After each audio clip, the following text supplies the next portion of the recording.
Well, welcome everyone to Legacy Lessons with Jack and Chan. This is what we like to call a special edition version of Legacy Lessons After Dark, where it's just two friends having some great conversation over some, I think what we say, South African wine. South African wine. Yeah, so cheers. Very smooth. Yes, cheers to 2024. Cheers.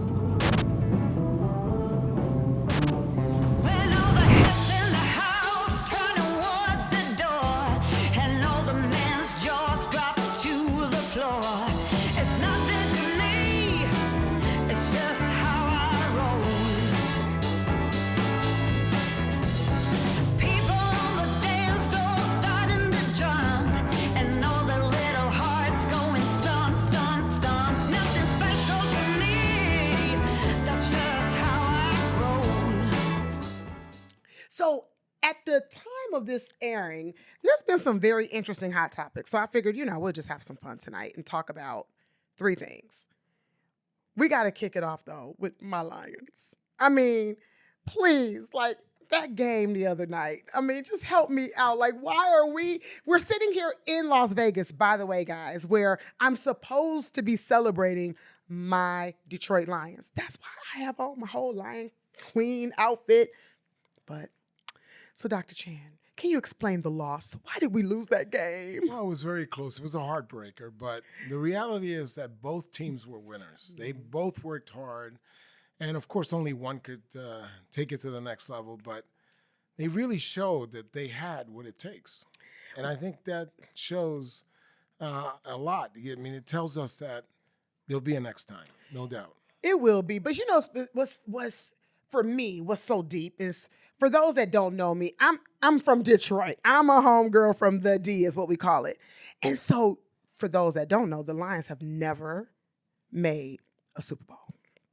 So this right here was like a big deal. Coach Campbell obviously did a tremendous job. But let me talk about Mr. Stephen A. Smith, who decides that he wants to, say a little nasty stuff about Detroit. What do you think about what he had to say about Detroit and our economy and the fact that the Lions were the ones that really got our economy back booming again? Well, the reality is that economies, like many things, it takes a lot of effort. As some people would say, it takes a village to get things accomplished. And it's the Detroit Lions certainly help, but there were a lot of other things that are going well for Detroit, and we should never underestimate those efforts. And I've been coming to Detroit for many years, and I've seen it make progress. And it's made progress before 2023, and it's been a steady progression. So I really give it to the people of Detroit for being resilient, for working hard, and really believing in Detroit's future, and not give credit at all to the Detroit Lions, because they certainly helped. Absolutely. But it's the heart of Detroit that has given Detroit what it is and made Detroit what it is today. Absolutely. I will say, to give, our Lions are definitely helped our economy. I will say that, right? Sure. I'm downtown all the time. I see the restaurants booming. I see the stadium packed. So I will say, if Detroit wasn't on the map before, they're definitely on the map now. But, people like Steven, I guess, keep us relevant. So let's talk about the other trending topic that's out there. And that's this whole Katt Williams interview that came out this year. And boy, oh boy, it's been, it's definitely been trending. Over 56 million views already. And of course, there was a lot of interesting topics, but I want to focus more on the gems that he was dropping. So there was a couple gems that he dropped on that episode. You remember that one that you were like, whoa, that was pretty hot. There were a lot of interesting things that he talked about: his childhood, his belief in God, and certainly when he feels that he's right, he's not going to give in. Yeah. And good for him, because you got to have respect for people that believe in themselves, and he certainly did believe in himself as a very young teenager, to actually take the trek and move over to Florida At 13. on his own at Right. the age of 13. That is quite a feat. But then he said how he went to the truck stop and was talking to the truckers, and some truckers were going to California, some were going to Florida, and he figured out him, his Rottweiler puppy, and his $2,500 got in the car and went to Florida. Got in the in one of those The semi trailers, yes. It was efficient. He already had a plan that Yeah. he was able to work out by gathering information. Very much the same way somebody making an investment. Yeah. You really got to have a plan, because if you don't have a plan, you're not going to get to your destination. That's right. And so he formulated a plan at that truck stop, and look where he is today. And you know what else we learned about Katt Williams? He was a proficient reader at 4 or 5 years old. They were doing trips to Haiti, and he was the one communicating different languages. And I guess I just never knew this side of him. Did you find out some new things about Yes, Katt? he read thousands of books every year. I think he That's said just 3,000 in amazing. 1 year. I was like, 3,000 in 1 year. nonfiction, he said. Yeah, no, nonfiction. So he wasn't fooling around. He was not fooling around. But no, that was just interesting. That's been a trending topic. And I think, just with a lot of these trending topics that have happened over the last couple of weeks between the Epstein list, there's just been a lot going on in 24 already. And today, I had the chance to run into Dennis Rodman. What about that? That's pretty amazing. So what do you remember about Mr. Rodman? What's your fond memory of now, do you remember him as a bull or as a piston?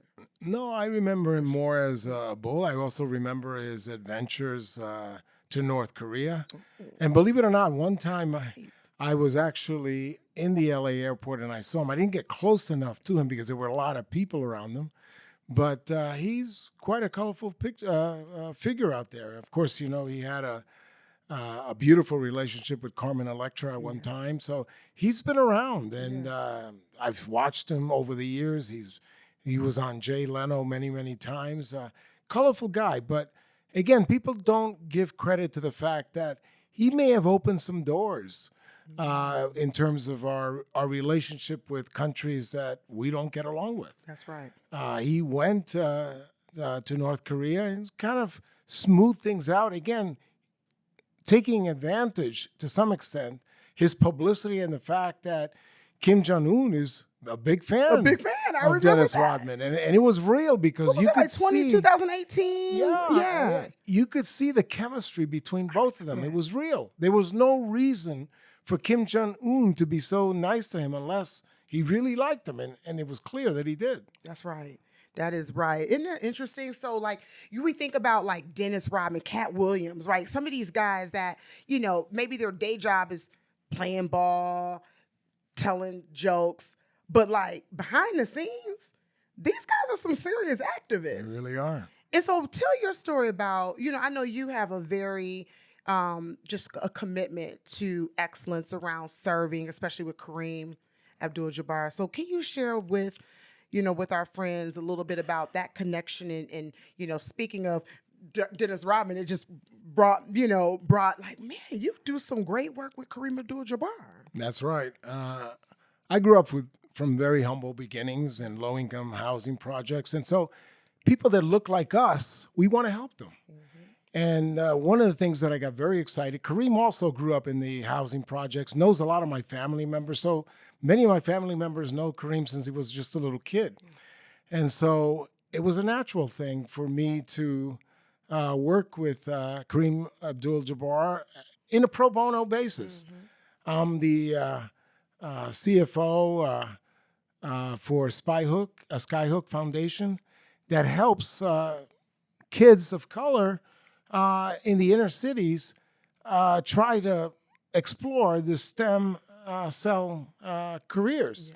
Because we did studies that found that if you sort of major in stem cell careers, you're going to end up making almost 2.5 times what somebody that has a bachelor's degree gets when they get out of college after they get their bachelor's degree. And that's a good way for students of color like myself and others to actually get out of poverty. That's right. Because in some sense, financial success is a way to get out of some of these terrible things. And you see what happens to youngsters where they don't get that financial freedom, and right. and all of a sudden things go badly. So we want to make sure that these young men and young women have an opportunity to have financial success so they can take care of their family, their children, and again, feel better about themselves, because that's something growing up in my neighborhood in low-income housing project, self-esteem was so critical. You see people fighting to have self-esteem. It's so important. That's right. We see all the terrible things that happen, but nobody ever stops to think about why are they happening. That's right. It's self-esteem. And in order to sort of project, in some cases, false self-esteem, people do terrible things. Yes. People do crazy things. Yeah. So why not give them something positive? And by the way, when I was growing up, of course, as a youngster, you want to go into sports, but the reality is that the odds are so low. So you try it out, but if it doesn't work, you got to have a plan B or a plan C. And so in my case, I wanted to be a baseball player, but by the age of 11 or 12, I realized it's not going to happen. So you have to move on to plan B. And plan B for me was economics. So at the age of 13, I knew I wanted to be an economist after seeing somebody on television that was an economist. So you were like Katt in Yeah. a different way. You knew you wanted to be an economist at 13. At the age of 13, I saw one of the economists under the Jimmy Carter administration. His name was Bill Simon. Okay. He was on television, and I was just so impressed with his ability to talk about how oil prices are determined, the demand and the supply of oil, and how that gets back into the economy and causes inflation. And if we somehow lower the price of oil, then that's going to lower inflation. That's going to make life a little easier for people that are struggling. Yeah. And that was mesmerizing for me. It was a life-changing That is experience so cool. to see him on Face the Nation talking about this. And I said to myself, You're living watching in- Face the Nation at 13? and Face the Nation at the I age love of it. 13. And there was nobody, there was no mentors in my neighborhood. I couldn't really share that with anybody, but I knew in my heart that that's what I wanted to do. So when I was in high school, I knew I wanted to do that. When I was in college, I never looked back. That's awesome. And so what we want to do with Skyhook Foundation is to capture these young kids in the 3rd and 4th grade, because we've done studies you that get 'em that early. is the age group that will determine whether you go into that profession or not. Okay. So we want to give them that option, and we want to actually have them mentored, taught by teachers and professors that look like us, so they can look and say to themselves, if they can do it, we can do it. Because that's something that was missing when I was growing up. I didn't have anybody that looked like me that was telling me you can be successful. That you could be an economist. Because the people that looked like me, in many cases, were doing things that maybe would not make me very successful. Sure. And so we want to have these positive mentors so that people that look like us have a reason to become successful, have a reason to be ambitious. That's right. Not to dream, but to actually look at these individuals and say, yes, this is possible. It's real And this is what Kareem is about. And that's why I admire him so much. Yes. That's why I love hanging out with him. I went How's to he his. doing, by He's the way? he's hanging in there. He certainly had some health issues recently, but I went to his 75th birthday Nice. celebration, and he had a lot of celebrities there. We took a lot of pictures. Magic Johnson was there. Oh, yeah. So I took pictures with Magic Johnson and other famous basketball players. But more importantly, Kareem really walks the walk. He really cares. And that's something that I admire. And people that I admire, I want to be around them. That's right. Well, I mean, to your point about just people that we admire, right? A lot of people admire sports and entertainers. So you just kind of you just kind of like triggered something. Like when we just talked about Kareem and Dennis Rodman, Katt Williams. In our industry, that is also a big conversation. Is how we are helping sports and entertainment professionals sustain their wealth. So I want to just kind of, I just want to kind of pause for a second as I think about not only sport and entertainment, but like our young. You mentioned, you all are really going after that young crowd, helping them form careers in stem cell. But, I'm thinking about now these our young people that want to go into sports and entertainment, or the ones that are already in sports and entertainment, but yet aren't getting good financial advice. Because one of the things, you know, we hear these stats all the time about they get these big contracts. I mean, the NFL draft is going to be in Detroit this year. So we're going to make up, you know, for our little bit of upset. But, you know, when I think about the draft and you think about these young kids that are getting ready to get these big time contracts, and then we hear so many times, so often, that money goes away. So I want to talk, I mean, we're talking about sports and entertainment. Let's talk about like sports and entertainment and the ability for them to sustain wealth. What have you seen over your career? Over my career, I've seen many sad situations where 3 to 5 years after they retire, the money is gone.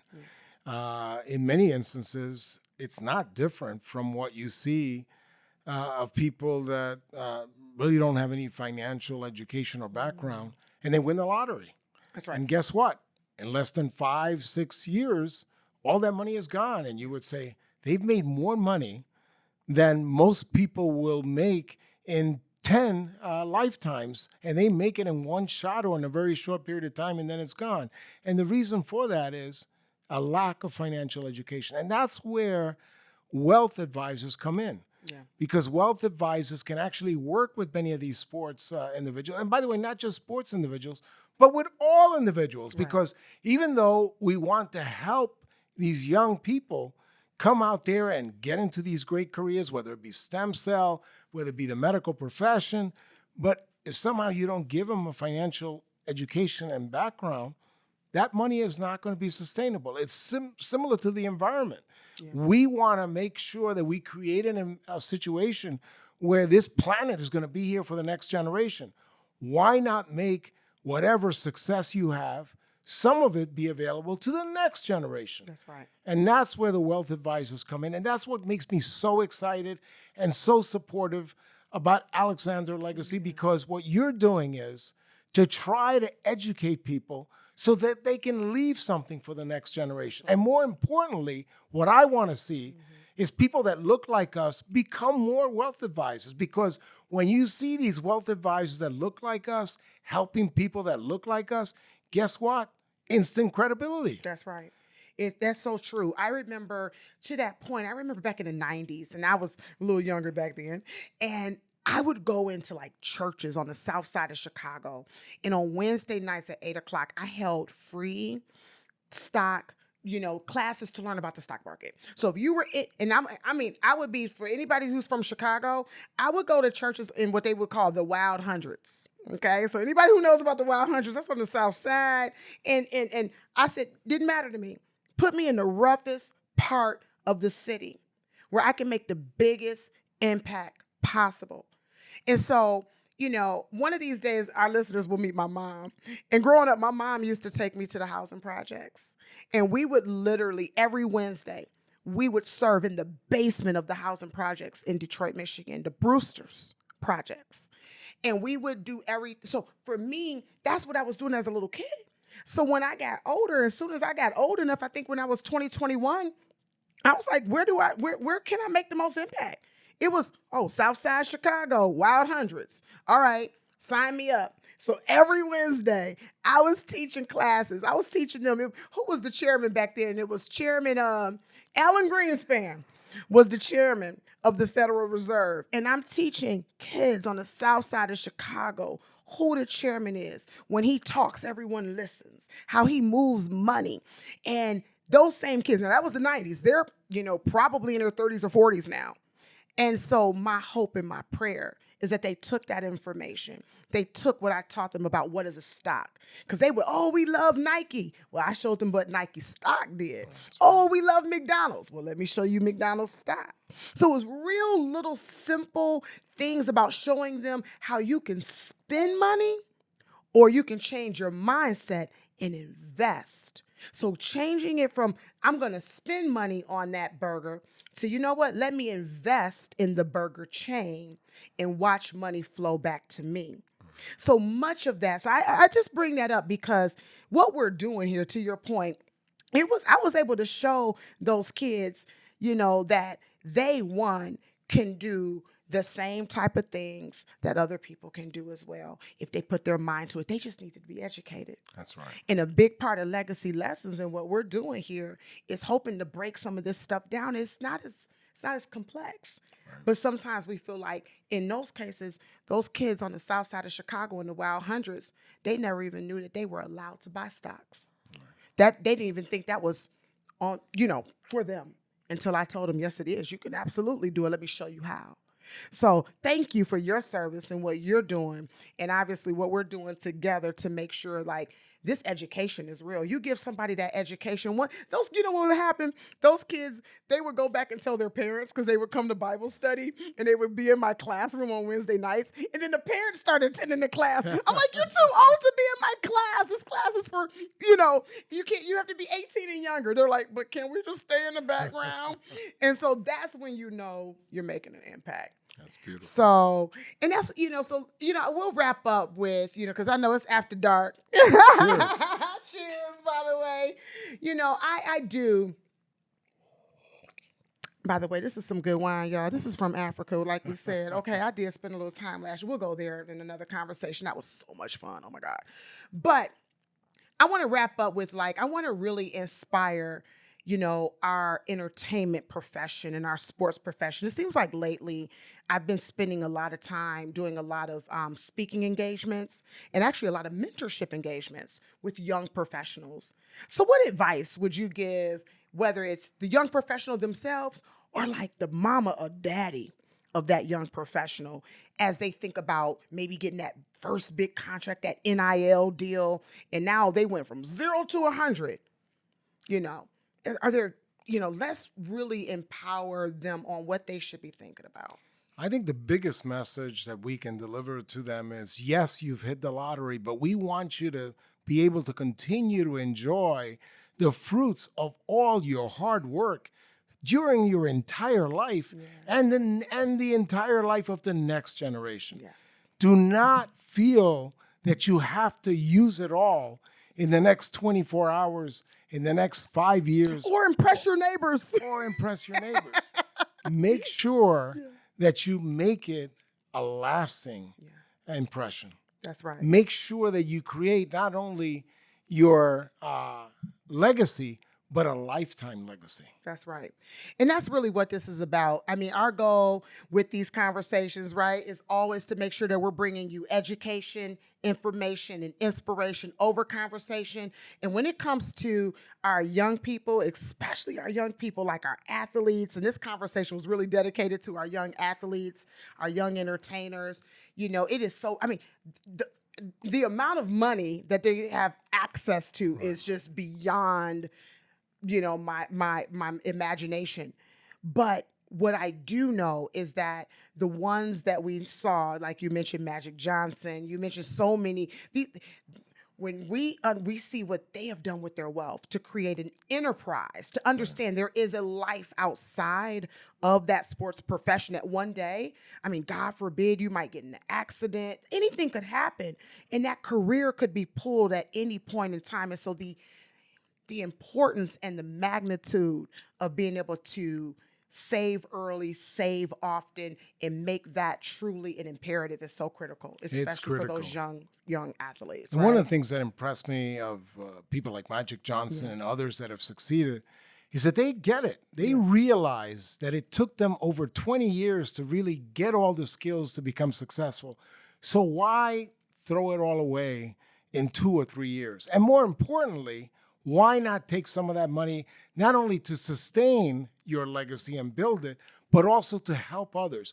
One of the things that Magic Johnson did was to build franchises, AMC theaters. And he put a lot of them in neighborhoods. So that people can get jobs. Didn't want to go to. In neighborhoods that people like us, that look like us, reside, where others didn't want to do it. Right. I remember hearing a story from Magic Johnson about thinking to himself, how come there are no Starbucks here? And he was told, because nobody wants to build them. He says, well, that's going to change. Boom. Yes. And again, that's how you not only sustain your legacy, but you also help other people in the process. That's right. And that's what it's all about. No, you just hit the nail on the head. The ones that really get it, they're setting up their foundations. They're figuring out how to reinvest in communities, whether it's putting businesses in communities, whether it's putting up affordable housing in communities. But most importantly, having a team of experts. I was just on the phone the other day with one of our teammates who's a great estate planning expert. And had one of our clients not had that conversation, I mean, we're talking their estate could have been hit with 10 or 20 extra percent of taxes.